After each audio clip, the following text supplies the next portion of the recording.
محترم ناظرین، اگلا پروگرام راہ عمل، جس کے لیے معتبر علماء اکرام کے بیانات آپ کے سامنے پیش کیے جائیں گے۔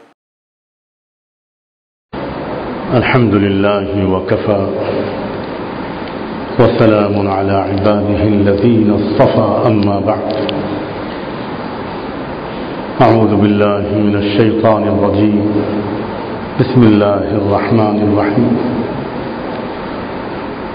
ونفس وما سواها فألهمها فجورها وتقواها، قد أفلح من زكاها وقد خاب من دساها،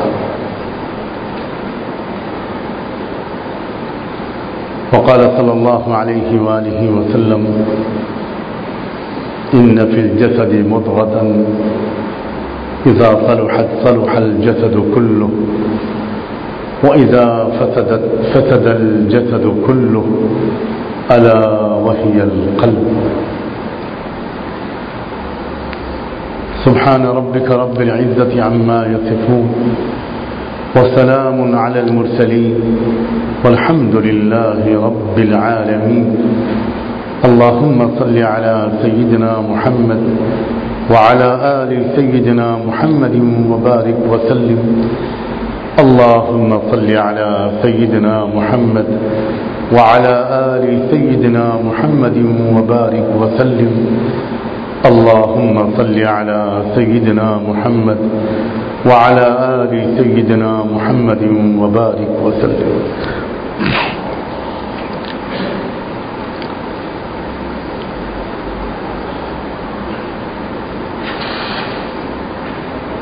انسانوں کے پیدا کرنے والے شفیق پروردگار نے انسانوں کے کام آنے والی اور انسانوں کو فائدہ پہنچانے والی لاکھوں کروڑوں بلکہ بے شمار چیزوں کو، نعمتوں کو زمین کے اندر چھپا رکھا ہے.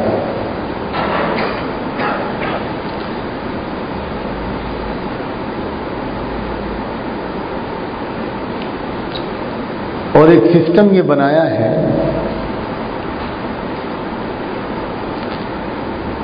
کہ انسان اگر چاہتا ہے کہ ان فائدہ پہنچانے والی چیزوں کا فائدہ حاصل کرے، ان کو استعمال کرے، ان کا فائدہ اٹھائے، تو اسے زمین پر کچھ محنت کرنی پڑتی ہے. تبھی وہ زمین کے اندر سے وہ چیزیں باہر نکلتی ہیں. جو کچھ ہم کھاتے پیتے ہیں، آپ غور کریں، سب زمین کے اندر سے نکلتا ہے.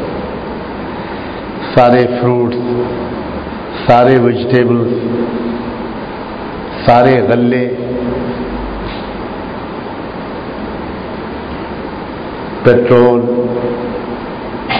گیسز، یورینیم، سونا چاندی، سارے ہی منرلز، سب کچھ زمین کے اندر چھپا رکھے ہیں اللہ. اور انسان جب محنت کرتا ہے ان چیزوں کو زمین کے اندر سے نکالنے کی، تب وہ چیزیں باہر نکلتی ہیں اور انسان ان کا فائدہ اٹھاتا ہے.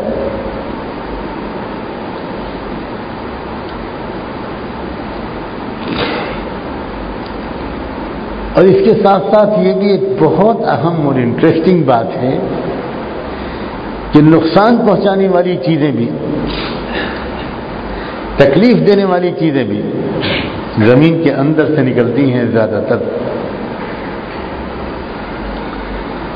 اور ان نقصان پہنچانے والی اور تکلیف دینے والی چیزوں کو زمین کے اندر سے باہر نکالنے کے لیے انسان کو کوئی خاص محنت نہیں کرنی پڑتی.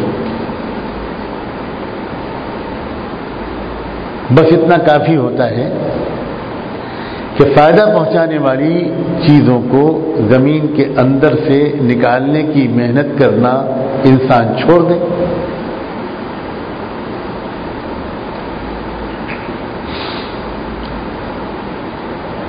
جب وہ ایک مدت کے بعد، کچھ ٹائم کے بعد اس زمین پر جائے گا تو اپنی زمین کو پہچاننا بھی شاید اس کے لیے مشکل ہو جائے. بجائے اس کے کہ وہاں شاندار باغ کھڑا ہو، کھیت لہلہا رہا ہو اور اس کے اندر سے فائدہ پہنچانے والی چیزیں باہر نکل رہی ہوں، وہ جا کر دیکھے گا تو پتہ چلے گا کہ اس زمین کے اندر سے تو سانپ اور بچھو نکل آئے،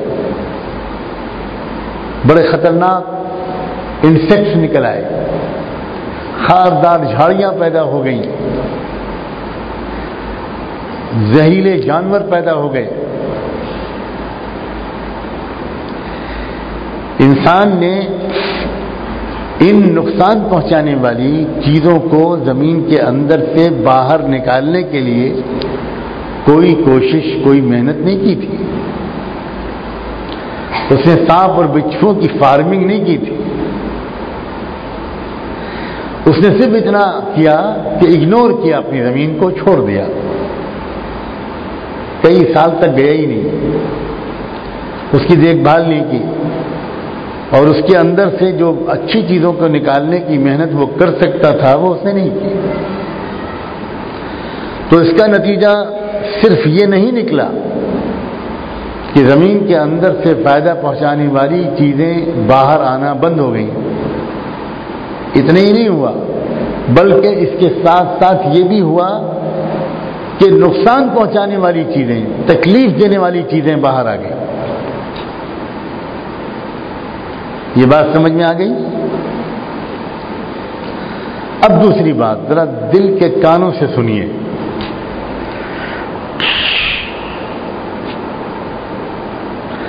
اللہ نے انسان کو بھی، ہم کو اور آپ کو، تمام انسانوں کو اسی زمین سے پیدا کیا ہے، اسی مٹی سے بنایا ہے. وَأَنبَتَكُم مِّنَ الْأَرْضِ نَبَاتًا. تو اس زمین کی یہ جو خصوصیت ہے یہ بھی ہمارے اندر منتقل ہوئی. کیا مطلب؟ مطلب یہ کہ ہر انسان کے اندر اچھی صفات، اچھا کیریکٹر، اچھے اعمال، اچھے اخلاق اور نفع پہنچانے والی، پسند آنے والی خوبیوں کا خزانہ ہر انسان کے اندر اللہ نے چھپا دیا ہے. ہر انسان کے اندر موجود ہے.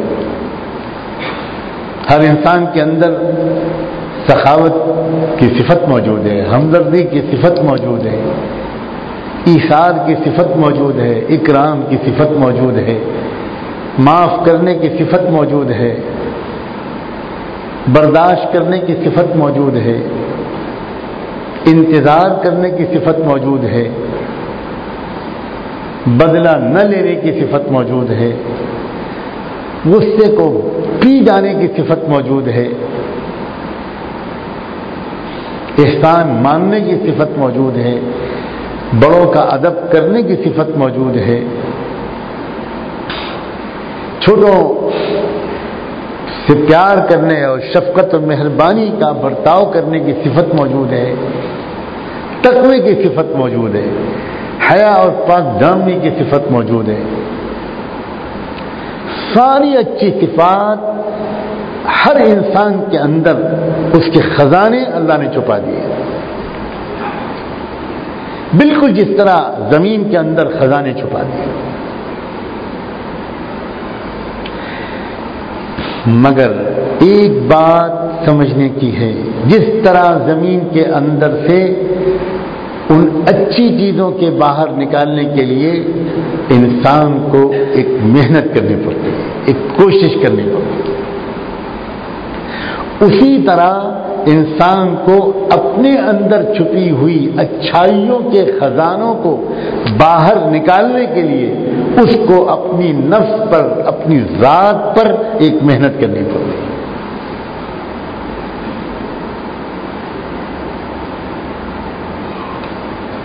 جو انسان اپنی ذات پر وہ محنت کرتا ہے، وہ چاہے کافر کی اولاد ہو،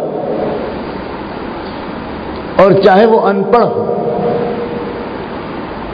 اور چاہے وہ اندھا، گونگا اور بہرا ہو، اور وہ چاہے غریب اور ہینڈی کیپڈ ہو، وہ چاہے دیہات کے رہنے والا ہو، وہ چاہے کالے رنگ کا ہو یا گورے رنگ کا ہو، عربی بولتا ہو یا اور کوئی زبان بولتا ہو، جو اپنی ذات پر محنت کرے گا اس کے اندر سے اچھی نعمتوں کے، اچھی صفتوں کے خزانے باہر پھوٹ پڑیں گے۔ قد افلح من زکاہا۔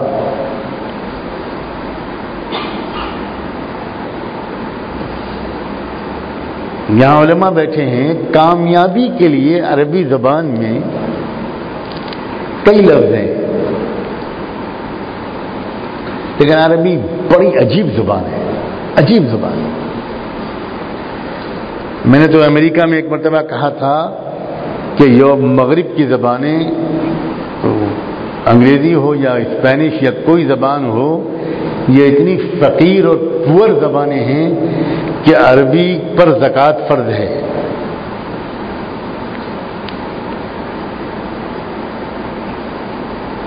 عربی عجیب زبان ہے۔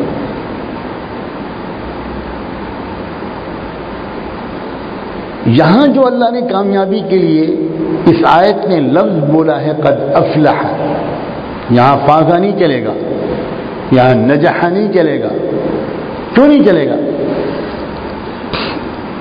فا، لام اور ہا، بلکہ فا اور لام، جس لفظ کے شروع میں یہ دو حرف ہوں گے اس میں ایک خاص میننگ ضرور ہوگا کہ کوئی چیز پھاڑ کر، کوئی چیز کھود کر اندر سے نکالی جائے۔ اسی لیے کسان کو عربی زبان میں فلاح کہتے ہیں، فارمر کو عربی زبان میں فلاح کہتے ہیں، کیونکہ وہ زمین کو چیرتا ہے، اس میں بیج ڈالتا ہے، کھاد ڈالتا ہے، پانی دیتا ہے، دوائیں چھڑکتا ہے، تب جا کر زمین کے اندر کے خزانے باہر نکلتے ہیں۔ اللہ نے اس آیت میں فرمایا قد افلح من زکاہا، کہ جو انسان اپنے نفس پر اس طرح کی محنت کر لے گا جس طرح کی محنت کسان زمین پر کرتا ہے، اس کو اپنے اندر سے اسی طرح کے خزانے مل جائیں گے جس طرح کسان کو زمین کے اندر سے چھپی ہوئی نعمتیں مل جاتی ہیں۔ اور اگر کوئی انسان اپنے نفس پر، اپنے آپ پر محنت نہ کرے، چھوڑ دے، دکان پر محنت کر رہا ہے، کاروبار پر محنت کر رہا ہے، بزنس پر محنت کر رہا ہے، یہ کر رہا ہے اور وہ کر رہا ہے، لیکن وہ اپنی ذات پر محنت نہ کرے، اپنے آپ کو اگنور کر دے، تو صرف یہ نہیں ہوگا کہ اس کے اندر سے اچھی صفات کا خزانہ باہر نہیں نکلے گا، صرف یہ نہیں ہوگا بلکہ ڈیفینیٹلی اور لازمی طور پر یہ بھی ہوگا کہ اس کے اندر سے برائیوں کا خزانہ باہر آئے گا۔ پھر وہ جھوٹ بول کر رہے گا، جھوٹ بولے گا، خیانت کرے گا، چوری کرے گا، مرڈر کرے گا، ریپ کرے گا، کڈنیپ کرے گا، چیٹنگ کرے گا، دھوکہ دے گا، ظلم کرے گا، بڑوں کے ساتھ بے ادبی کرے گا، پیرنٹس کے ساتھ بدتمیزی سے بات کرے گا، ذرا ذرا سی بات پر اپنے بچوں اور فیملی کو ڈانٹے گا، آپس میں لڑے گا، اس کے اندر جلسی کی بیماری پھوٹ پڑے گی، باہر آئے گی، تکبر پھوٹ پڑے گا، باہر آئے گا، کنجوسی آئے گی، بے حیائی آئے گی، بے شرمی آئے گی، بدنظری آئے گی، اور کون سی برائی ہے جو اندر سے باہر نہیں آئے گی اس آدمی کے جو اپنی ذات پر محنت نہیں کرے گا، چاہے وہ کسی نبی کی اولاد ہو، چاہے وہ کسی ولی کی اولاد ہو۔ ایک مشرک کا بیٹا، ایک مشرک کی اولاد اگر اپنے نفس پر صحیح طریقے سے محنت کرے گی تو وہ بن جائیں گے عمر ابن خطاب وہ بن جائیں گے اکرمہ ابن ابی جہل، وہ بن جائیں گے خالد بن ولید، وہ بن جائیں گے کون اور کون اور کون. اور اگر اپنی اوپر محنت نہیں کی تو پھر وہ چاہے ابراہیم علیہ السلام کے باپ ہوں اور چاہے نوح علیہ السلام کا بیٹا ہو، نبی کا بیٹا ہے، لیکن قرآن میں اللہ تعالیٰ نے صاف صاف فیصلہ فرمایا ہے یہ جہنم میں جائے گا. نوح کا بیٹا، پیغمبر کا بیٹا جہنم میں جا رہا ہے، اس لیے کہ اس نے اپنی ذات پر محنت کرنے سے انکار کر دیا. انہو لیس من اہلک انہو عمل غیر صالح.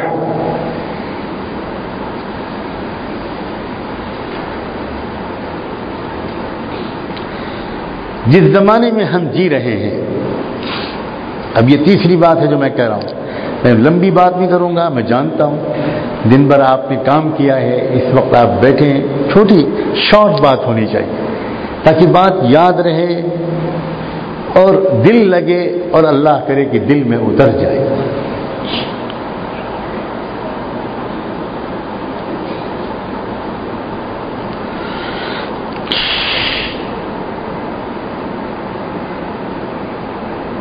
ہم جس زمانے میں جی رہے ہیں، جس زمانے میں پیدا ہوئے ہیں،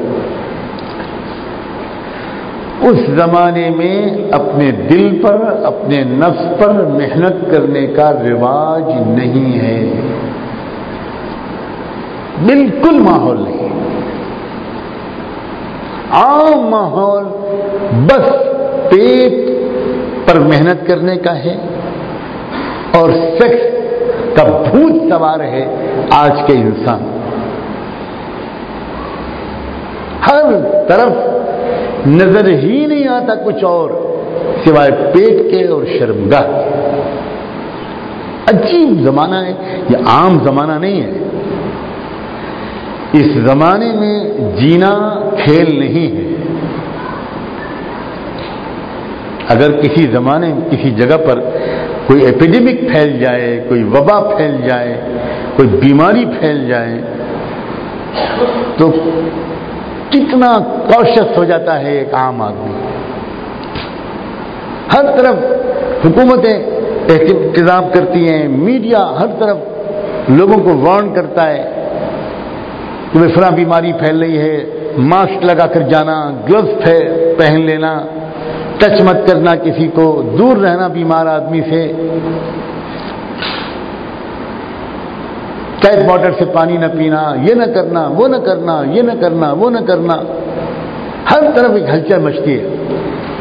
ایئرپورٹس پر گورنمنٹ کی ہیلتھ ڈپارٹمنٹ اپنی پوری ٹیم اتار دیتے ہیں کہ جو اتر رہا ہے اس کا میڈیکل چیک اپ ہوگا، اس کے بغیر اس کو ایئرپورٹ سے باہر جانے کی اجازت نہیں دی جائے گی.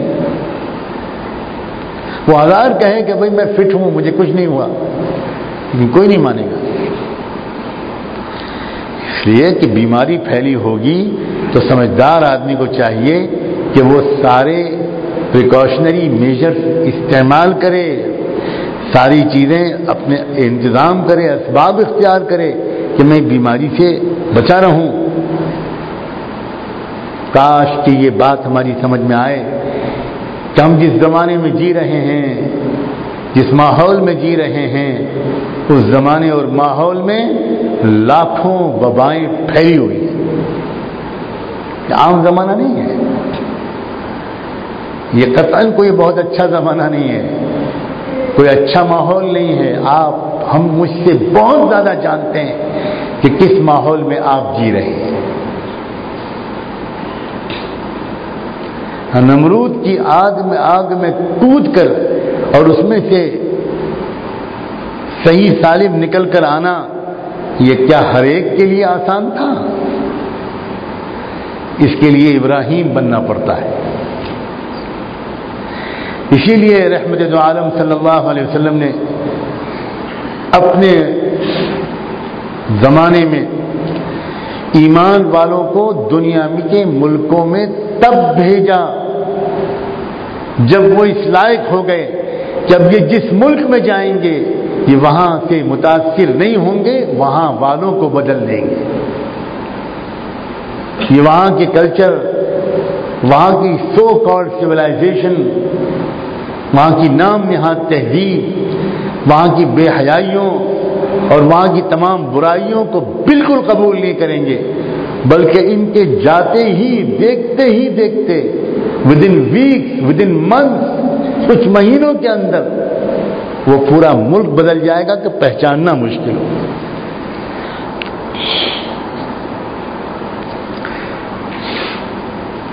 تب بھیجا صحابہ کو اللہ کے رسول نے جب ان کی تربیت ہو گئی، ان کی ٹریننگ ہو گئی، ان کا یقین و ایمان بن گیا، ان میں تقوی آ گیا،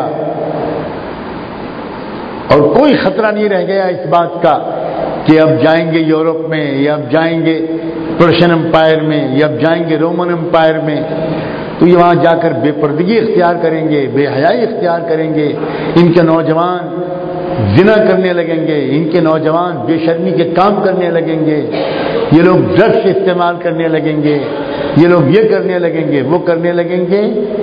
ایک بھی صحابی کے بارے میں یہ خطرہ نہیں رہا. یقین ہو گیا کہ یہ جائیں گے تو ان سب بے حیاؤں کو حیادار بنا دیں گے، کیونکہ یہ دائی بن گئے ہیں، ان کا یقین بن گیا ہے، ان کے اندر علم آ گیا، ان میں سمجھ آ گئی، ان میں اللہ کی یاد آ گئی، ان کی نمازیں اچھی ہو گئی، ان کو بے حیائی سے نفرت ہو گئی، ان کو آنکھوں کو کنٹرول کرنے کی مشق ہو گئی. ہزاروں گزرتے رہے، انہیں پتہ بھی نہیں ہوگا کہ کون گزر گیا. جب تربیت ہو گئی تب بھیجا. آپ سوچیں ذرا، حالانکہ ضرورت تو بڑی ارجنٹ تھی، لاکھوں لوگ مر رہے تھے کفر پر، لاکھوں لوگ مر رہے تھے، مر کر جہنم میں جا رہے تھے، اور رحمت دو عالم صلی اللہ علیہ وآلہ وسلم کو ان کے جہنم میں جانے کا جتنا غم ہوگا ہم اور آپ اس کو شاید سمجھ بھی نہیں سکتے. تو اس کا تو تقاضا یہ تھا کہ دیر نہ کی جائے، ادھر کلمہ پڑھیں اور ادھر دو چار فرض سیکھیں، دو چار مسئلے مسائل سیکھیں، اور کوئی جاؤ تم جا کو دعوت دو، وہاں مر رہے ہیں لوگ ایمان کے بغیر. نہیں، یہ رسک مول نہیں لیا رسول اللہ صلی اللہ علیہ وسلم کہ نہیں، میں تو اپنے ساتھیوں کو تب بھیجوں گا ان ملکوں میں جب یہ اس قابل ہو جائیں گے کہ یہ خود نہیں بدلیں گے، ملکوں کو بدل دیں گے. آج پوری دنیا میں لاکھوں کروڑوں ایمان والے ادھر سے ادھر، ادھر سے ادھر چلے گئے، آ رہے ہیں اور جا رہے ہیں اور بس رہے ہیں، اور کسی تربیت کے بغیر آ رہے ہیں.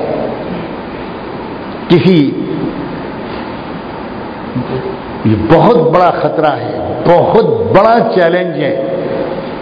اللہ مدد فرمائے، اللہ تعالیٰ رہنمائی فرمائے. اس ماحول میں اگر اپنی نفس پر محنت نہ کی، اگر اس ماحول میں رہ کر اگر اپنی ذات پر ایمان کی اور تقوی کی محنت نہ کی، صفات کے اندر باہر سے اندر لانے کی محنت نہ کی، تو اللہ کے بندوں ہلاکت کے سوا کسی اور چیز کا انتظار مت کرنا، کسی اور چیز کا انتظار مت کرنا.